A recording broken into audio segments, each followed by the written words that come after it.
BJP का आरोप है कि आरजेडी की तरफ से लगातार एनडीए में खटपट का झूठ फैलाया जा रहा है। लालू यादव ने नीतीश कुमार की मुलाकात के पुराने वीडियो को वायरल करवाने के पीछे भी बीजेपी को आरजेडी की साजिश नजर आ रही है। दरअसल 3 सितंबर को सचिवालय में मुख्यमंत्री नीतीश कुमार से नेता प्रतिपक्ष तेजस्वी यादव ने मुलाकात की थी। ये मुलाकात सूचना आयुक्त की नियुक्ति को लेकर हुई थी। मतलब नीतीश और तेजस्वी की मुलाकात के पीछे कोई सियासी एंगल नहीं था।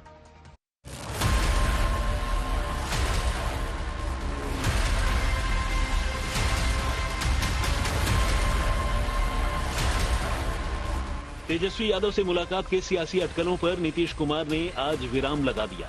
लेकिन बिहार की राजनीति में चाचा भतीजे की अमित शाह से हुई मुलाकात को लेकर सियासी अटकलों का बाजार अभी तक गर्म है। दरअसल पशुपति पारस ने पहले अमित शाह से मुलाकात की, फिर चिराग पासवान ने दिल्ली में अमित शाह से मुलाकात की। चाचा और भतीजे के मुलाकात की इन्हीं तस्वीरों के सियासी मायने तलाशे जा रहे हैं, क्योंकि चाचा और भतीजे के बीच सीधी जंग है।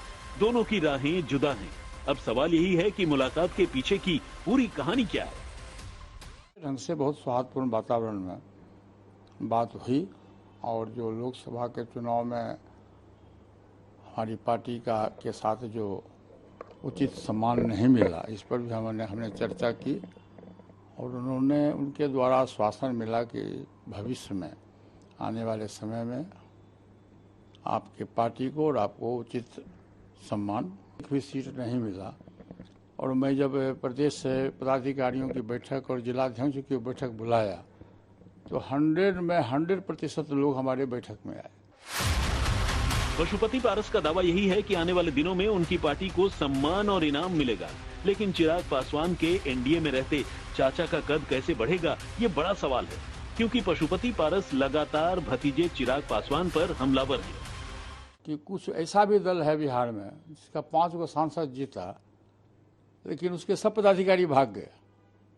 और एक ऐसा भी हमारा दल है जो हमको एक भी सीट नहीं मिला, फिर भी आज मेरे साथ में पूरे बिहार के चाहे स्टेट पदाधिकारी हो, जिलाध्यक्ष हो, सभी उसके अध्यक्ष हो, इंटैक्ट मेरे साथ में है और पूरे देश के लोग मेरे साथ में हैं। उसका एक कारण है कि पार्टी को कैसे संगठित किया जाता है, कैसे संगठन किया जाता है, ये 40 वर्ष से मैं काम किया हूँ।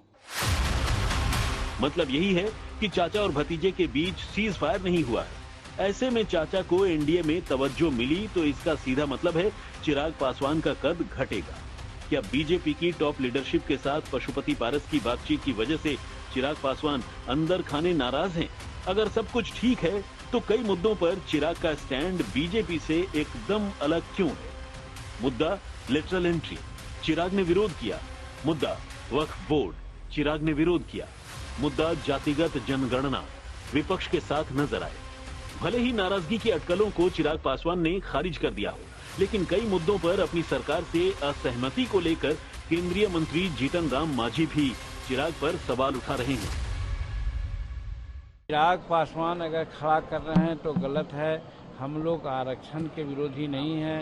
हम लोग ये चाहते हैं कि जो तालाब की मछलियाँ अन्य मछलियों को खा करके अपना मोटा जाती है और बाकी मछलियाँ समाप्त हो जाती है, उसी प्रकार से 18 जाति बिहार में है, उसका कोई कहीं अता पता नहीं है। नौकरी में, रिप्रेजेंटेशन में, एमएलए में, एमपी में, और 4 जो हमारे समाज के लोग हैं वही सब कुछ हड़प के रखे हुए हैं। 76 साल में यही स्थिति आ गई है, तो क्या यही चाहते हैं, यही न्याय है?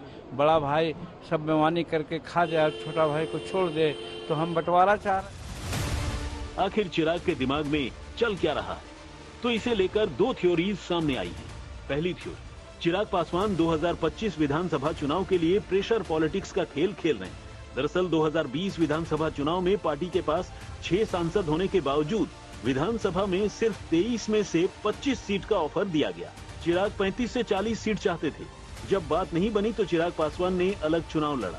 अब आगामी विधानसभा चुनाव में चिराग एनडीए के झंडे तले ज्यादा सीटें चाहते हैं। सीटों की डील के लिए बीजेपी पर चिराग पासवान दबाव बना रहे हैं।